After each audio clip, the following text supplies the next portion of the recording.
I wish good things to you who's watching this. I am Alexey, and this is day 5 of round 1 of the 2025 Carcassonne Champions League.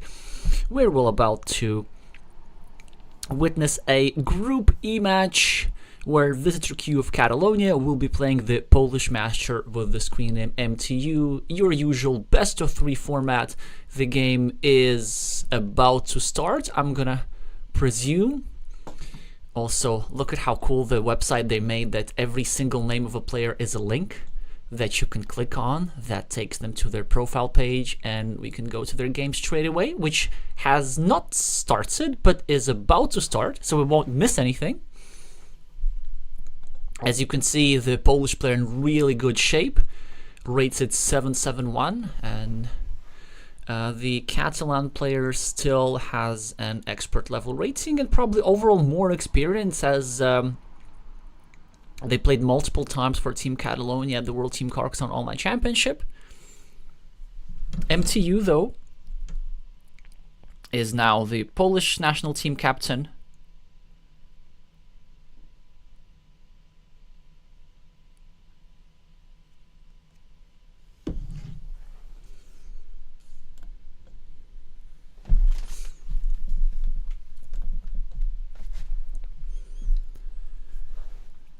So, 6 points, no, 8 quick points already for mtuu. As a result of these 2 city caps, Visitor, though, has a red meeple on this 3-point monastery, and another one on this new city. Now 2 quick points for mtuu, bringing his lead to 10 points, but this empty city cap will be promptly taken care of by Visitor, which at the same time will be protecting his monastery and leaving a 3-point road which goes through the monastery. And more quick points for the Pole. Probably gonna go over here with the road ends sticking into the city. So normally you want to avoid leaving road ends into your opponent's city because they could easily snatch a 2-point road. But because 2 out of the 3 butterfly tiles are already out, then it's a bit... yeah, then it's actually not a big risk of giving this opponent their 2 points. Multiple road plus city tiles have gone out, and look at this. He draws the last butterfly tiles in the deck. What were the odds of that? Well, I can tell you what were the odds of that. 1 in 63. So 2 extra points for the road in addition to the 6 point in the city go to Visitor, but mtuu still leading. Now starts a 3-point road. An equal position overall.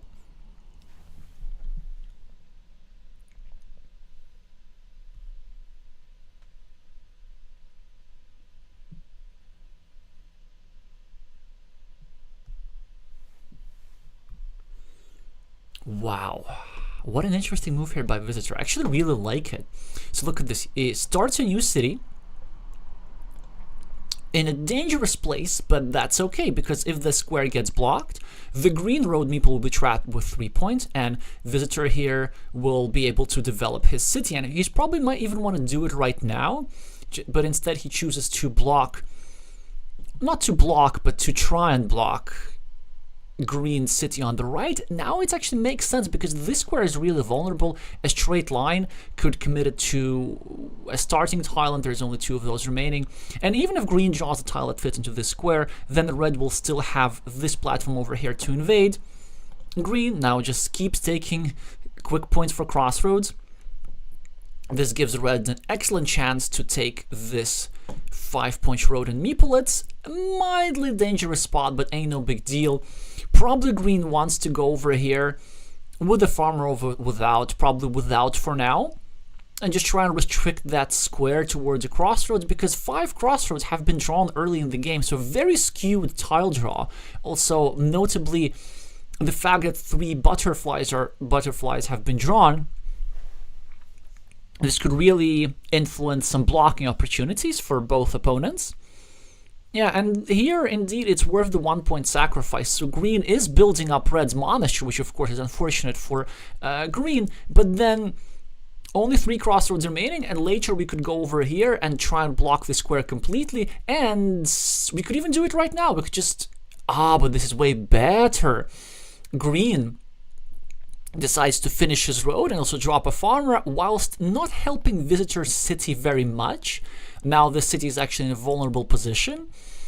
It's still worth trying to build this up, because even if mtu goes over here and restrict the square, there will still be 2 starting tiles available that fit there, and a decent chance to finish the city nonetheless. Just won't be the easiest task. So Red is thinking here, maybe he doesn't want to place the tile in the city simply because it has a shield, and you want to normally place shielded tiles in such cities which are almost guaranteed to be completed and not shared, just so that you take advantage of all the 4 points which are on this tile. I'd still probably go for the city, just because there doesn't appear to be anything better spatially, and this is exactly what happens. Now mtu with double city cap tries to start a new city and pre-finish this one, so only 1 tile away from completion. So if visitor wants to block, he really needs to do so quickly. Now an interesting situation for visitor. He can actually go over here and correct the vulnerability of that square, but mtu immediately gets a Dorito tile and of course will invade this city right 1 tile before it gets completed. City cap for red. Not much to do with it. Probably starting a new city makes a lot of sense. Instead chooses to finish one that he already has. I think it's just a move which is way too conservative with the large chunk of meeple that he already has, and mtu manages to get his 8-point city on board, preparing to finish another 4-point road, and with that the advantage goes to the Polish player. So red gets a scoring tile, gets 2 points for the road, at the same time obstructing this city cap, so nobody will be able to benefit from that. mtu gets a straight road, probably wants to go over here to start a new road for himself and create a platform for a permanent block against this square. You always want to try find double purpose move like this, but an excellent tile for visitor. Now protects the square, leaving all the 3 crossroads suitable for this tile. Still was worth a try for mtu, who's now probably going to start a new city or continue his old one. Decide that he doesn't have too many meeples, so probably doesn't want to invest a new meeple just yet. Visitor with a monastery. So this is the moment where you should not chicken out, but go for full stacking, taking 5 points over here, and then even trying to draw a road monastery to get even more points. And this is exactly what happens. So it is mildly risky, because a cow tile could go over here and then this square will be restricted, but there's still 2 dagger tiles left like this for a decent chance for these monasteries to be completed, and also there are not that many city tiles that fit there in the first place, so in all likelihood what's going to happen is that red will finish these monasteries before even green has the chance to try and obstruct them. Speaking of obstruction, this is what happens to green city after red drew this big quadruple city tile. So this city is not going to be completed anytime soon, and now mtu has an interesting choice. So he could just go over here and build up his city. This is probably what I would do. And then if we do over here and our opponents can't block, then maybe we get a Dorito, and another Dorito, and another Dorito, and we run away with a 20-point city or something like this. Instead, he chooses to take the 2 points. Also wanted to point out that he does not want to be connecting to red city over here. And the reason for that is that would be way too dangerous. Then red could draw something like this and then overrun this city. Is look, after you make this move like this with green, you really almost never want to use the triple city tile for actual connection, even though it looks like what you're attempting. Unless you're severely behind, you do not want to create so much volatility in the position that would allow a city takeover.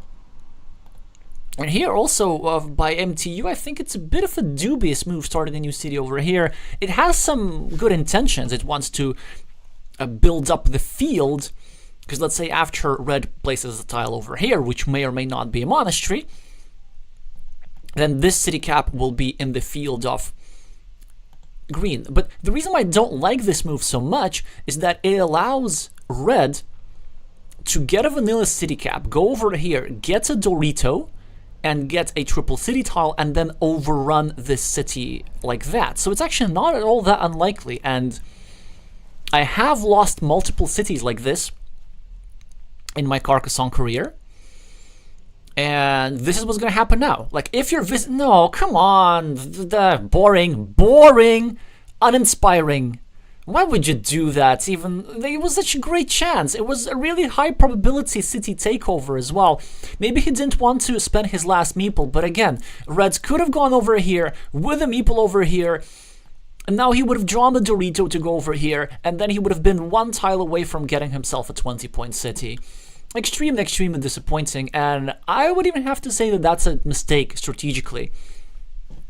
Because as Red, you're gonna have to start thinking not about just playing your normal equity moves, but you also, at this point in the game, you gotta start thinking about how you're planning to win the game. And at the moment, you're 9 points behind.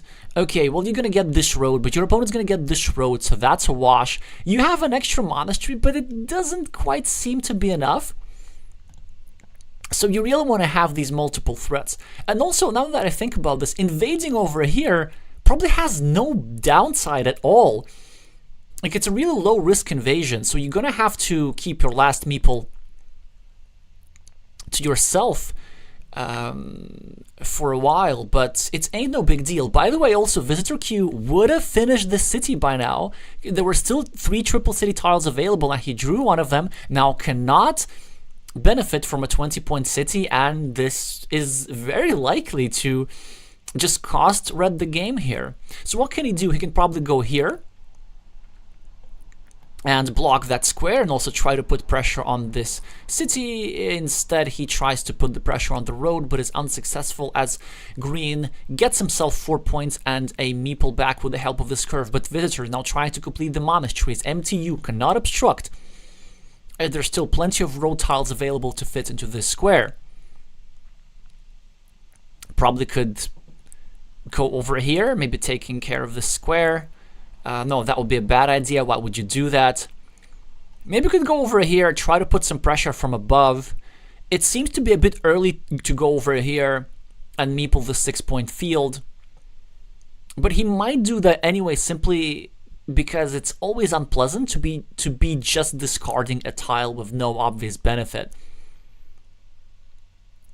Let's see what the Polish player chooses. Hi Nepamai, hi Andres.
Alright, I must have missed a couple of moves. My apologies for that. So, Visitor is trying to invade, but they're trying to invade the wrong city.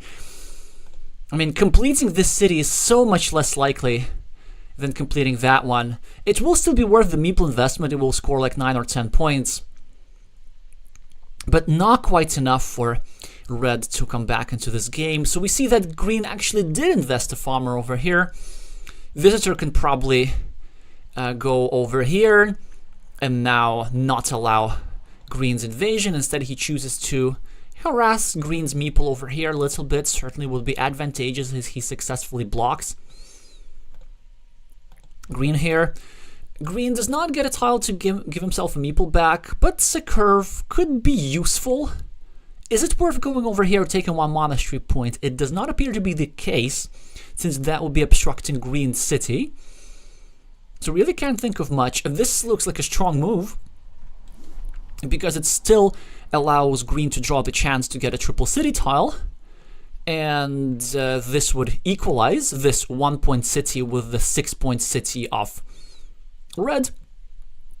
And also what this curve does, it actually eliminates the risk of red getting another city cap and then trying to overrun the city. So it's a double purpose move, worked out quite nicely. Then later as green, we can even try and complete the shared city, because this would give us one more city in the farm.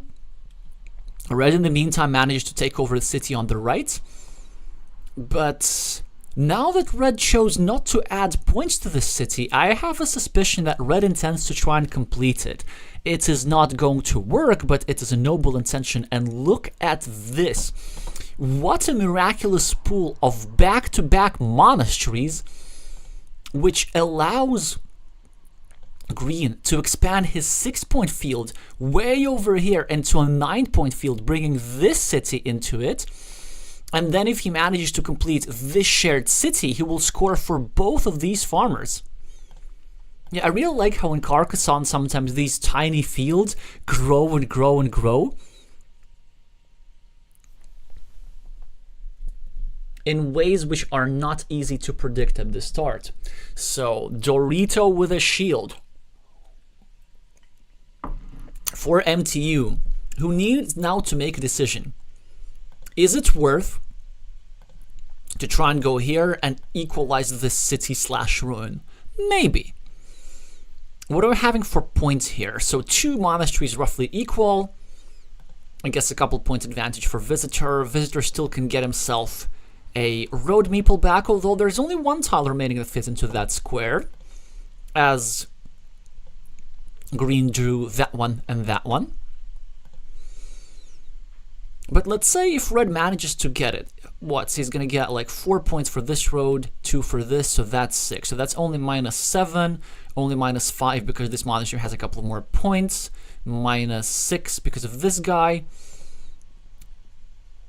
Well, that's interesting. So green decides that he has enough points on field that make it so that he does not have to fight for this big ruin, but he chose to add a tile there in such a way that would make it just difficult to complete. And he doesn't even have to care about any of that because he simply draws all the 3 tiles that fit into that square for red. That certainly is one way to win. But red now successfully invaded the main field, scoring the same 9 points as MTU is scoring, but MTU is probably just going to go here, finishing his city, giving himself a meeple back. There's also a fancy move available to just go here and try to set up the last remaining field Dorito to get even more points for the city.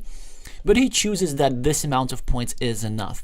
But what this does, it opens some field attacking opportunities. So what red could do now, if he so chooses, he could go over here and drop a farmer like this and try to connect through this square and even overtake the lead on this 12-point field.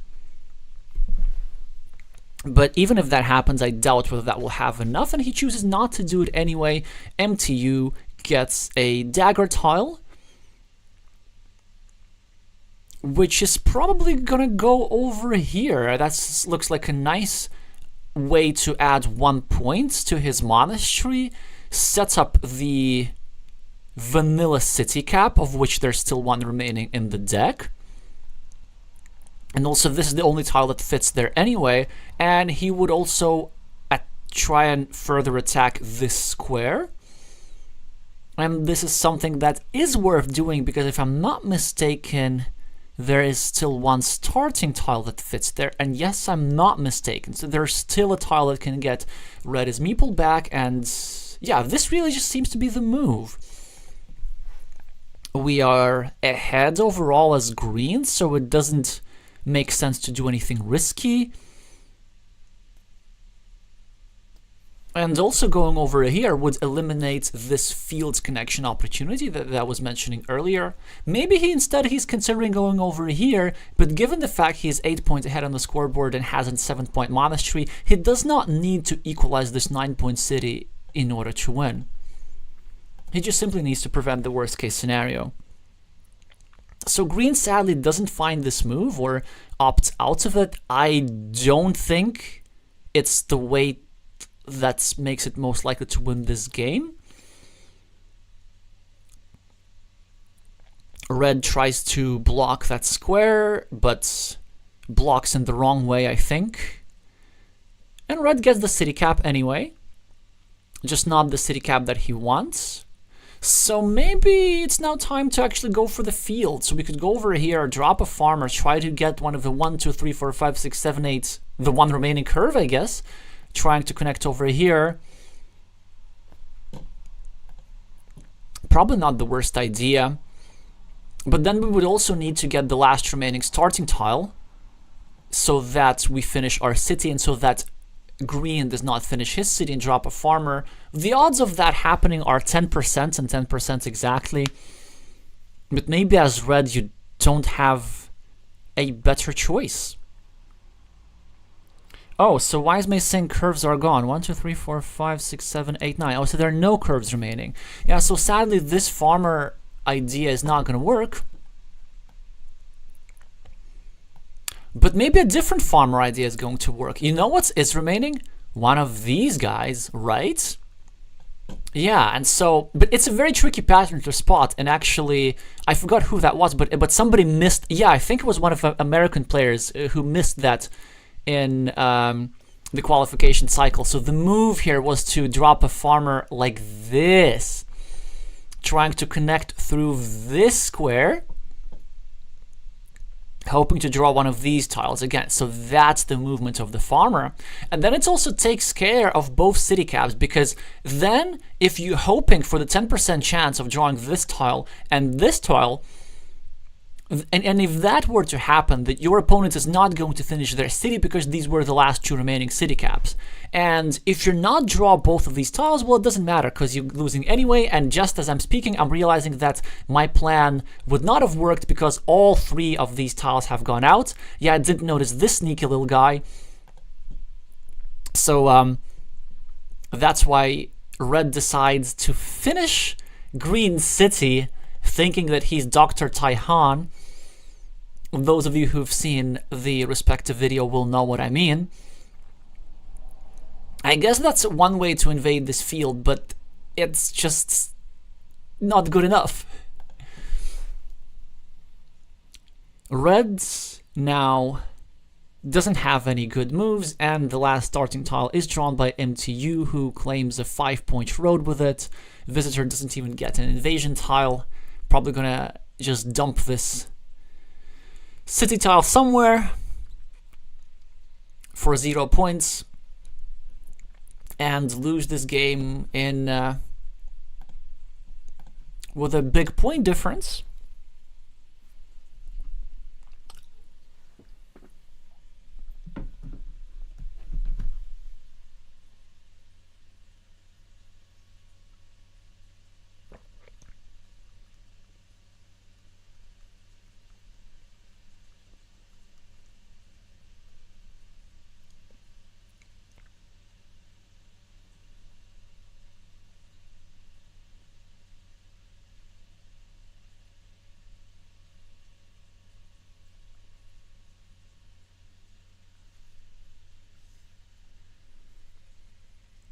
A 4-point road for mtu on his last move.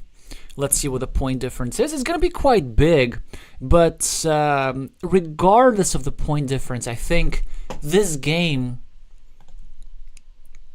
should have been won by VisitorQ just because of that opportunity of the city takeover. 1, 2, 3, 4, 5, 6, 7, 8, 9, 10, 20 points would have been his gain for the city, and then more meeples to play.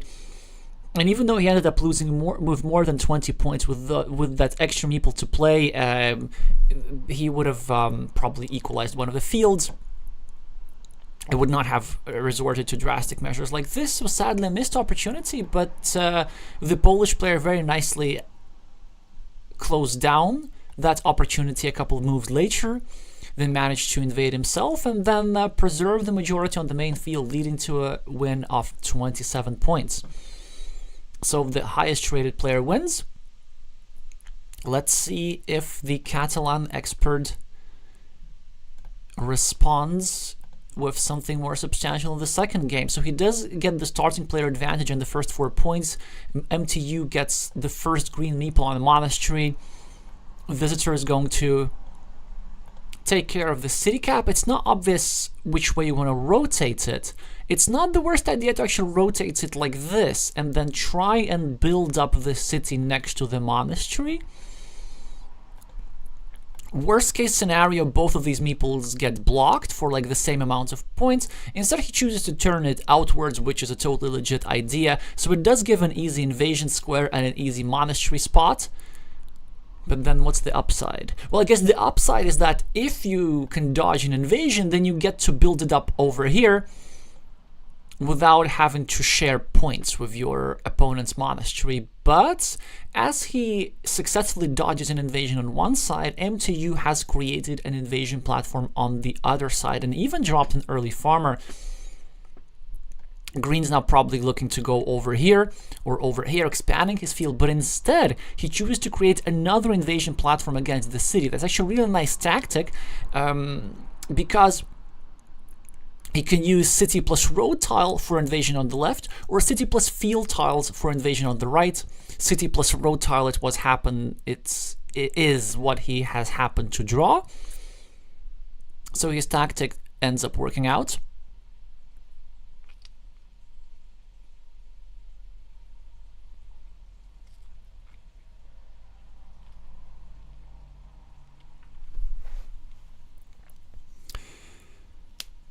So green is now out monasteried as red draws a 6-point monastery over here and a 3-point monastery over here. Oh, I see also Wiseman is asking a very interesting question about the previous game. I'm probably going to address it either in the next break or after the stream, just because there's a lot of action right now, but it's a very interesting question. We're going to come back to it. mtuu now finishes a 4-point road and prolongs his monastery. The downside of this sequence is that a 5-point monastery spot for red is being created over here. Still 3 monasteries in the deck that can be drawn. Visitor now with a 4-point advantage. mtuu with a curve.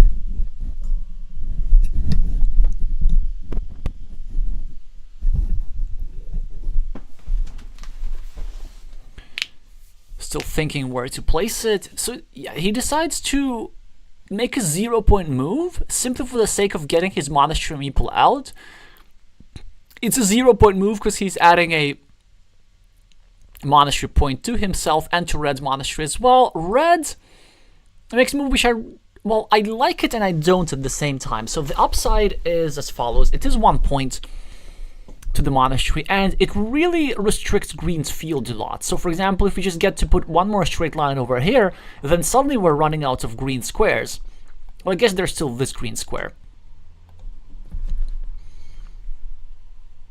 Green in the meantime is starting a new city at the top. Now probably will go over here to cover it up and then try to get a sequence of triple and double cities in order to finish it. Red, in the meantime, is trying to set up a splitter tile that would enable him to finish a 12-point city over here. Let's see if that works out. I mean, there's still plenty of tiles that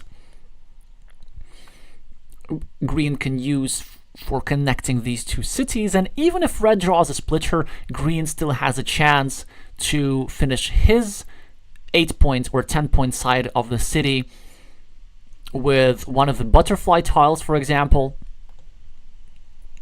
So I doubt that green will even bother to place a tile over here, because all the Doritos, including the field Doritos, he actually needs at the top for building his own cities. Now he chooses to complete his monastery, takes the temporary scoreboard lead of 5 points. Visitor starting a new city, trying to possibly invades MTU cities at the top, but now a splitter tile, a great tile for green. I see 3 possible moves, and it's not obvious which one to choose. So the candidate moves are over here, trying to cover up his own city with a city cap and then invading red city, and this is what he chooses. But it was also possible to turn this tile inward and try to cover it up with a different shape, hoping for a triple city tile and a Dorito, or a Dorito and a city cap. Now the only available pattern is Dorito and Dorito, or city cap plus city cap, and the latter is what red is going for, as Visitor with this new city over here is putting pressure on this square. Now probably red wants this tile in multiple places. He wants to go over here to finish his city, which also makes sense, but there were several other possible uses. Yeah, so this square is now really wonderfully covered up. It's very difficult to access, and odds are that MTU will be finishing himself a nice 14-point city there.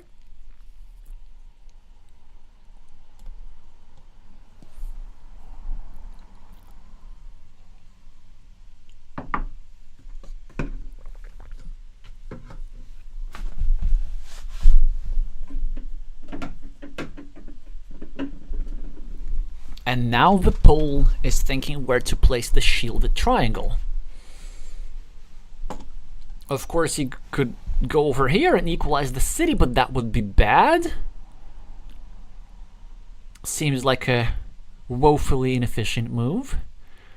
We could go over here and start a big city fight like this. I'm not a fan of it, but it certainly would be spectacular. Instead, he chooses to start a simple city at the top, but that's a move which I actually don't like that much, and that's because Visitor also misses a chance. That's because there were some scenarios how green could have get 2 of his meeples obstructed. Of course, it doesn't happen, as he immediately draws a city cap and does complete the 14-point city, which he, to his credit, really nicely covered up. But the problem with this move is that it gives back a nice loop road, and if red were to draw one of the 3 remaining curves, red could go over here, start a ring road for himself, and then open this square, which would in turn allow to put pressure both here and here at the same time. But none of that happens. Instead, red tries to invade the city of green, and this move, I think, is an imprecision from Visitor. Moves like these at this stage of the game are better without a meeple. Earlier in the game, they're better with a meeple, because there's still many tiles that green can draw and threaten the completion of the city. But if you just leave this alone,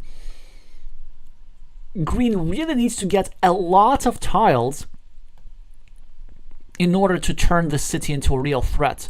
And so normally what you want to do in situations like this, especially when you have only 2 meeples, especially when you're down 15 points on the scoreboard, you want to just leave this alone, allow your opponent to draw a couple of tiles that fit into the city, to create the threat, to spend the moves on the city, and only then from somewhere you invade.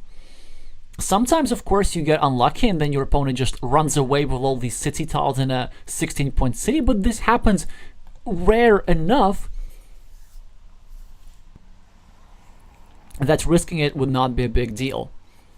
And you see, now Visitor has a meeple shortage as a result, and so he's not able to use the shielded tile productively. Although, if you ask me, it was probably better to just add to his monastery and then later pick up that city.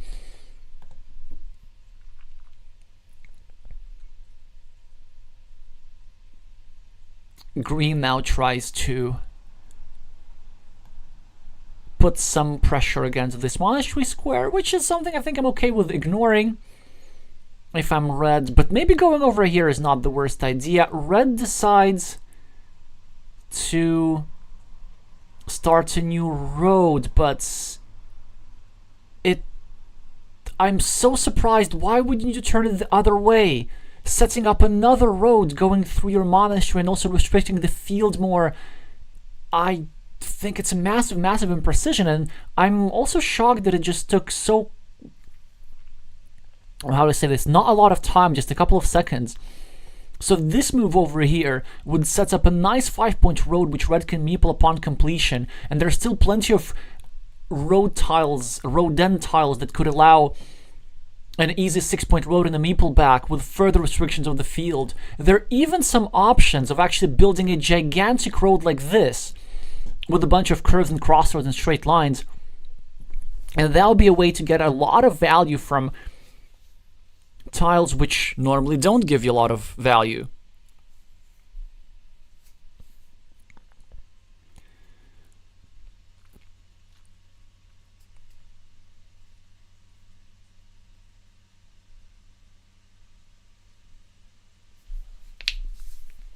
Alright, so you see, last game, Visitor didn't want to invade a shared city, and this game, his Polish opponent does not want to repeat the Catalan's mistake, and he just tries to win the game on the spot.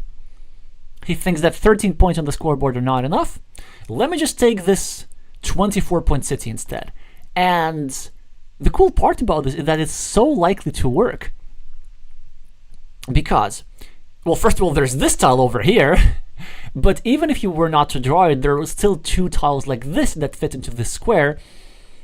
So it was actually really difficult to block. The only way to block this for Visitor was to draw the last remaining butterfly tile that would fit over here. This, of course, would have been devastating for Green, but now devastation is something that our Catalan fans are about to experience soon enough once MTU draws one of the 2 remaining road Doritos to go over here, give himself a 24-point city, 4 points for the road, and 3 points for the field. 75% chance of that happening. So now, the only chance of VisitorQ to win this game is to get himself the road Dorito, both of them, and then try to come up with something else. So he now finishes a monastery, and then I see the chance of this big road being created. As MTU, shall we just go for it right now? Just here with a meeple. Or no, or maybe, yeah, something like this. What else could we do? We could also just go here, start a new city, try to slightly obstruct that square. That would also work. But I really like the idea of creating a big road. It would be like 12 points with just 2 moves. Not that easy to invade, not that easy to block, actually. Visitor get himself a meeple back, and the scoreboard lead as a result of this completed monasteries. Isn't that interesting? But MTU manages to develop his field further, adding himself 4 points on the scoreboard and 3 points for the field. Visitor dumps a tile in an attempt to protect this vulnerable spot next to his monastery.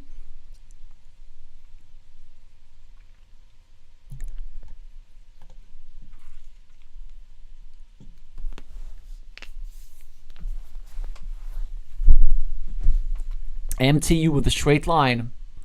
Is it time to meeple a road? I think it's time to meeple a road.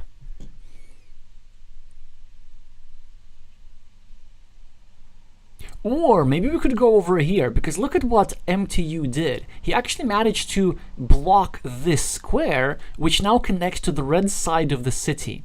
And what Green could draw, at some point he could get himself a splitter, which completes himself a 4-point city and separates from the blocked part of the city, which is owned by Red. So that will be a way to get a meeple advantage, and also it would set up another tile. So the reason why I find a move like this enticing is that in the overall game situation, you already have 2 high-impact tiles available to you, the road Doritos. And if you're going to draw the road Dorito, you're going to win the game no matter what. So your winning percentage here is at least 75. So as Green, what you want to be doing, you want to be thinking of opportunities. How can you win if you don't draw the road Dorito, so that you can increase your win percentage? And this is exactly what he does.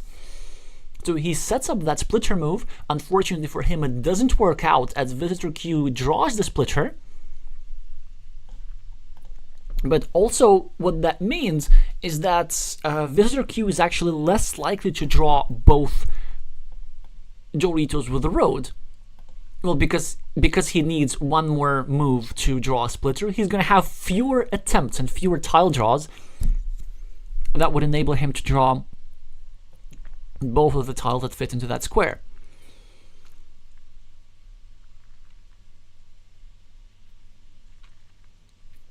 So what could Visitor do? First of all, a sigh of relief that now we don't need to take about that square. And the second idea, he starts a new field, which makes sense to do with a meeple majority. He actually might even think about getting another farmer somewhere and getting a road monastery and getting a long road and then trying to create a big field that would overrun this field in the center. MTU takes 3 points for a road. And the first part of the Catalan mission has been accomplished, as the first of the two Dorito tiles has been drawn by Visitor. Only one tile now available to fit in this square. Red building up his field at the bottom, hoping to get a city cap, maybe then a farmer, maybe then a road monastery. And that would give him a 2% 2 versus 1 majority on a big field. But don't be too happy if you're a Catalan fan just yet. First of all, we still are yet to draw that tile.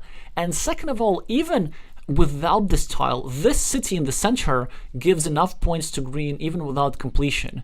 And by enough, I mean 12. So a worthy investment of a meeple regardless. Visitor with a curvy tile, probably looking to build up his monastery. Instead, he chooses to restrict MTU's field a little bit. Not sure if that's worth the lost point. Yeah, because I actually really like this setup because there's still crossroads and we could get a crossroads. And then we could get the last monastery and go over here and meeple a new monastery whilst also completing the previous one. So let's see if this turns out to be a factor. Visitor gets himself 3 points for a monastery, for a road, and 1 point for a monastery.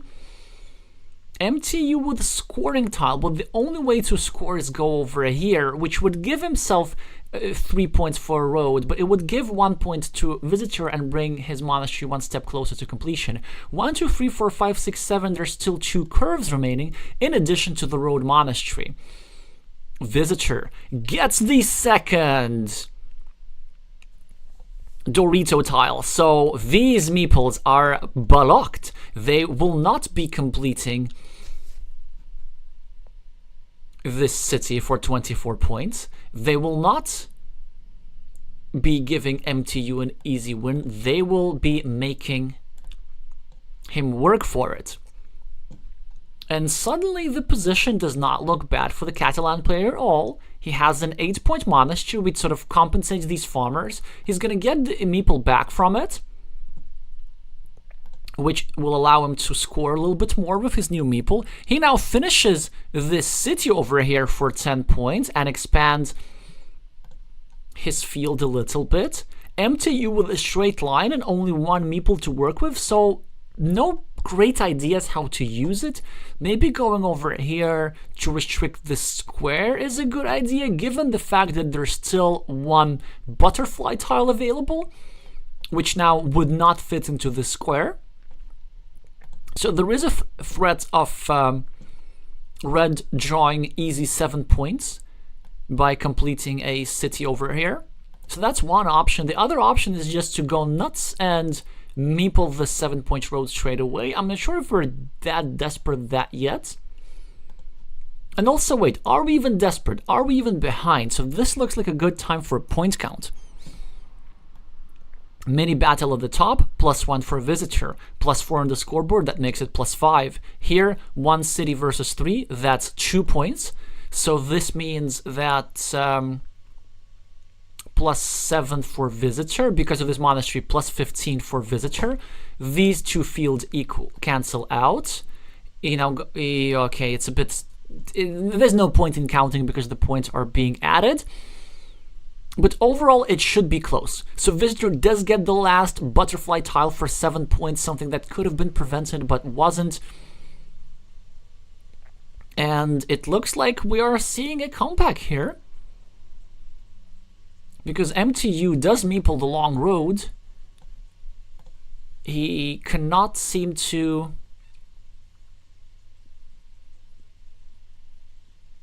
score anything more.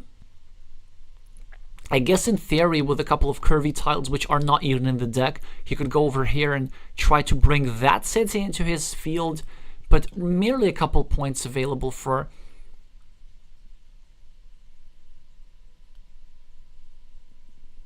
green there.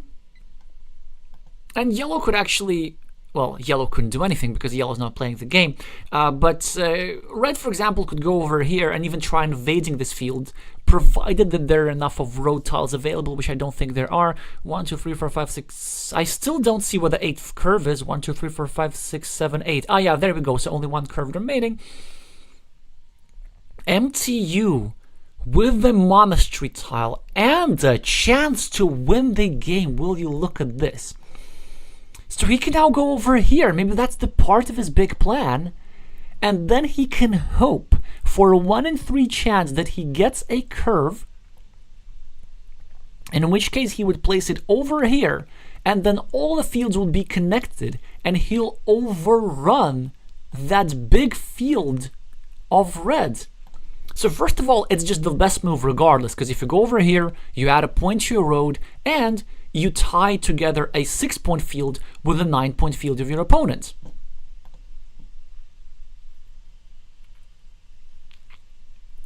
So even if you don't get a curve, that's already a +4 move.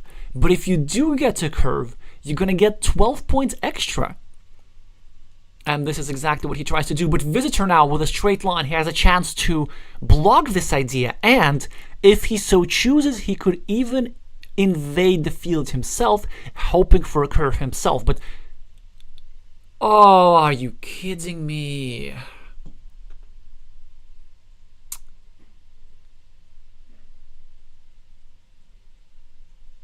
Yeah, that was bad. I think we may have seen a massive throw here. And the things like VisitorQ, I don't think he even had to invade the field. Like, he just had an easy block.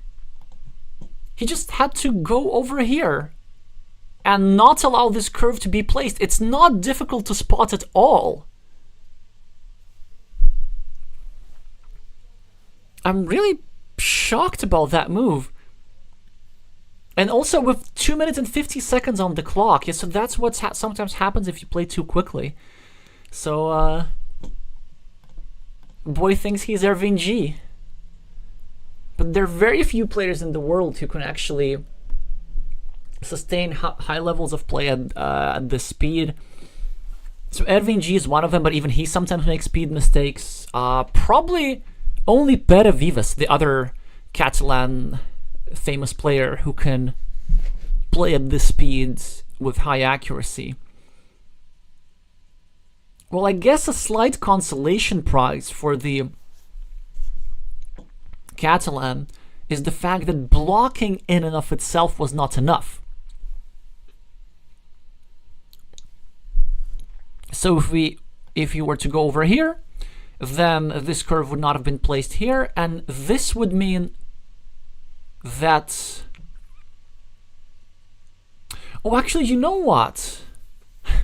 It almost doesn't matter what Visitor does in the penultimate turn. I'm going to tell you why in a second. So look at this.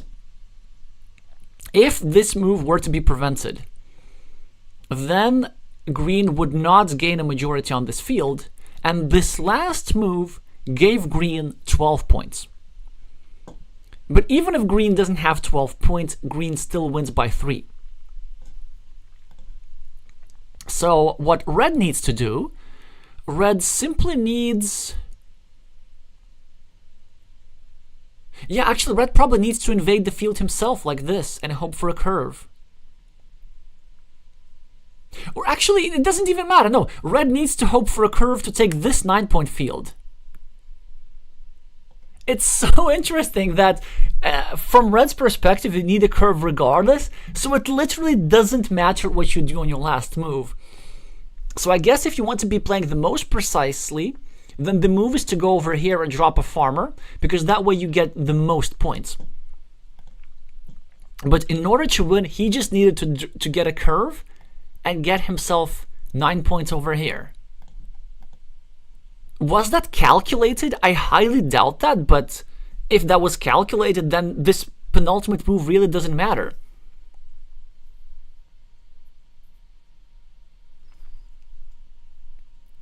Okay, so my chat is exploding. Hi Ludo, hi MTU, congratulations on the win. Wise Maze is saying I'm miscalculating. Okay, let's see. Oh, did the curve get plus 15? Ah, I'm missing a city. Okay. Oh boy. Plus 15.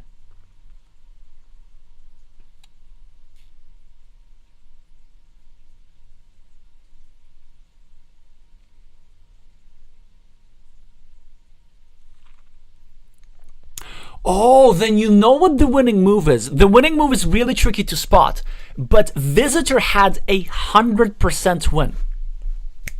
I'll tell you what it is in a second. Okay, yeah, so I was just miscalculating the field points. So we saw that Visitor, that's okay. So MTU got this curve and connected the field. That gave him 15 points. Which, so from Visitor's perspective, simply blocking this is not enough, because then the game is tied and then he loses as the starting player.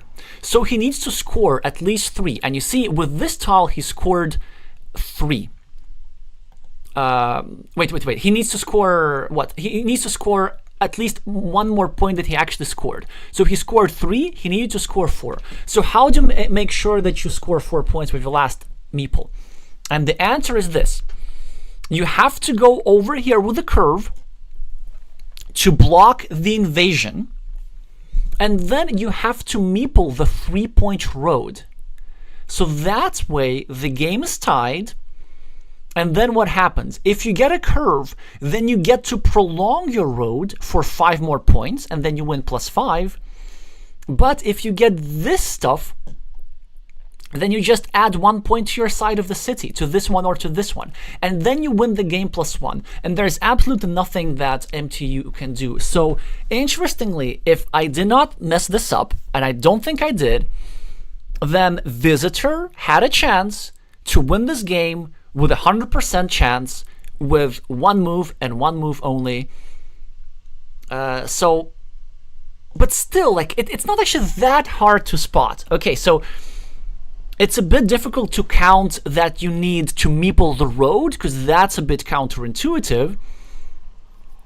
But just to go over here and block the field invasion certainly seems like the right thing to do.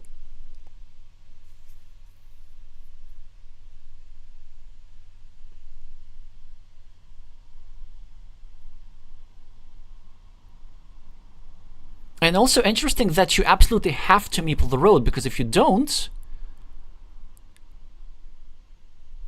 then you still get the splitter and you don't have anywhere to score more than 3 points with it.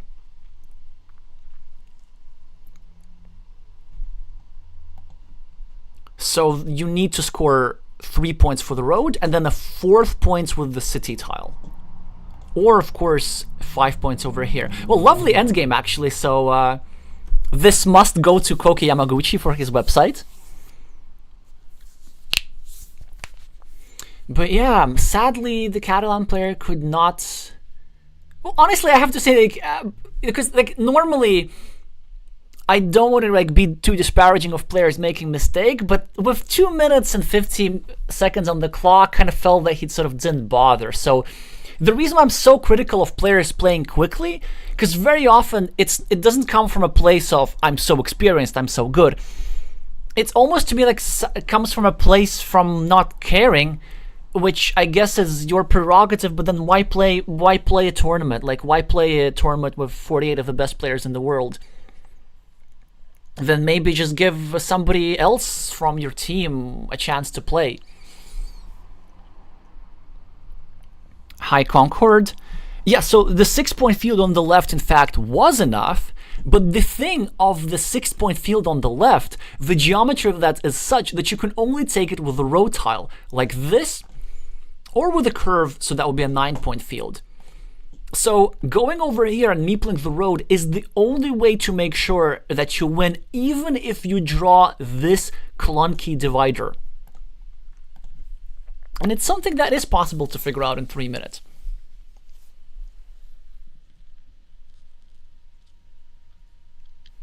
Alrighty, well, we have ourselves another short stream.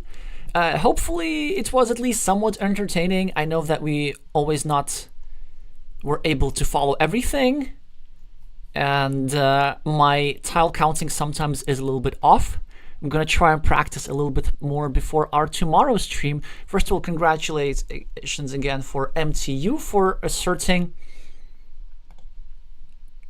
what most predictions for this match were. Let's now see what this means for the group. So MTU goes ahead at the top, then Kissimo, I think, is playing tomorrow. Pyro, I don't remember if they played yet. And Visitor will be currently in last, but still not to worry for them when they play against their neighbor Midcrack, or against Kissimo of Hungary, or even against Leo of Portugal. I think all these are winnable matches for the Catalan. The Japanese match probably is going to be a bit too tough, but if he wins all the other 3 matches, that should be enough to secure the 3rd place in the group, which should be enough to qualify for the long round of playoffs. Also, I got to correct yourself, so you have to be in the top 2 of your group to go straight for the quarterfinals, but if you are in the top 3, then you get to play in the round of 16, so that's the system.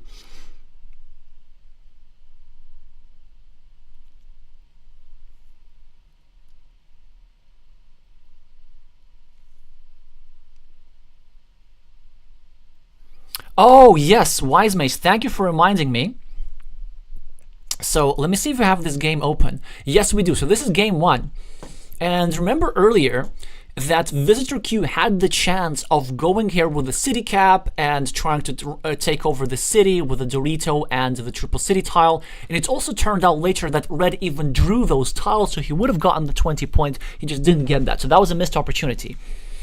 But then from Green's perspective, once that you see that this opportunity was missed by your opponent, and then on the next move, you get a tile such as a curve to eliminate that opportunity for the future. Do you do that or do you not do that? So on one hand, the objectively best move in a winning position is to actually go over here as early as possible. Or maybe not even to give that opportunity in the first place, but probably the objectively better move is to go over here as early as possible.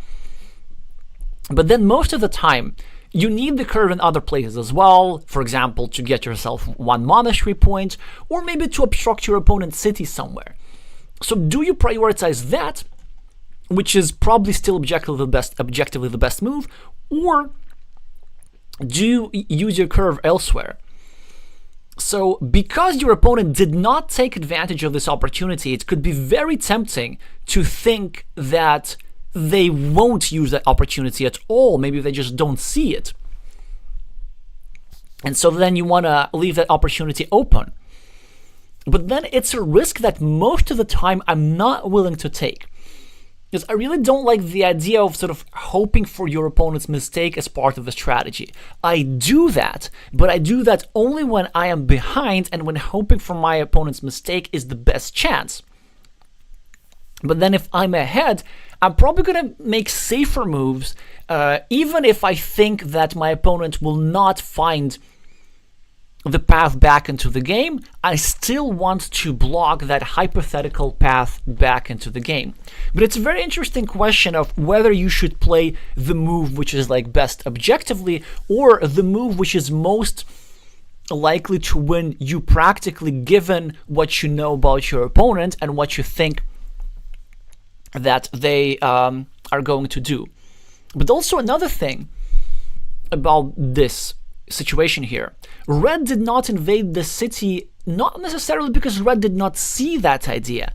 Maybe they decided that it was too risky or not worth it because they only had one meeple at the time, so they really just didn't want to spend their last meeple.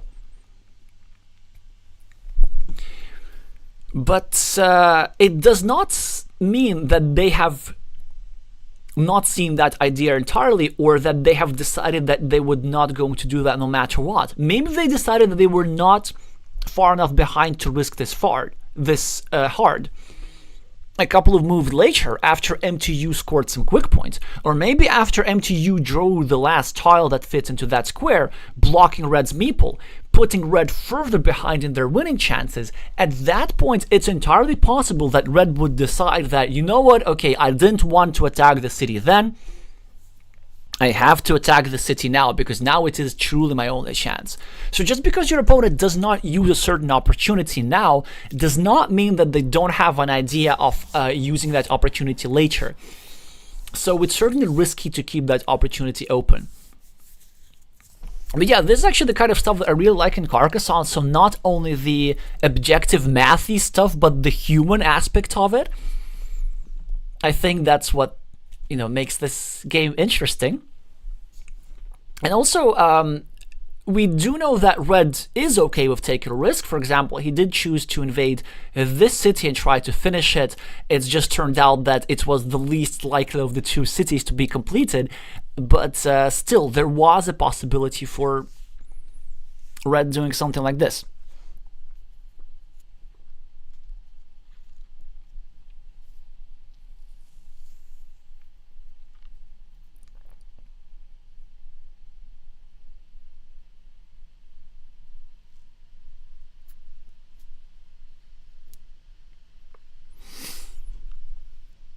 Oh, thank you, MTU, for confirming that Kissimo has already played and won earlier today, or at some point.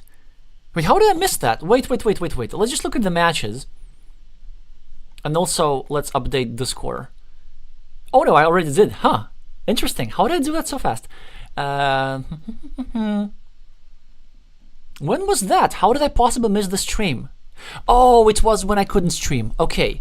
And Kissimo was playing against Pyro. Wow, isn't that an upset?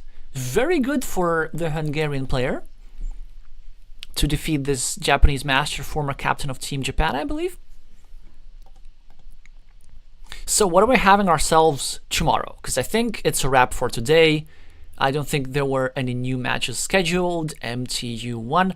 So tomorrow we have 2 streams planned. Out of the morning matches, I chose Samuelson versus Warta. I think that's the most interesting ones. Also, I know that I have a lot of Ukrainian and Brazilian fans, so that would be, I guess, interesting for most of you. Definitely advantage here for the Ukrainian master, but Warta managed to win the Brazilian Online Championship earlier this year, which is not an easy thing to do. It involves beating multiple masters. And then Siegfried against Lord Trooper is our evening match. And of course, this dessert is waiting for us at the end of the week. So 3 more streams, maybe some more if somebody schedules their matches soon enough. And then that's going to be it. Make sure to meeple the like button for the algorithm if you liked anything about this video. If in case you're here for the first time, make sure to subscribe for more competitive Carcassonne content like this. Thank you all so much for watching, and I'm gonna see you soon.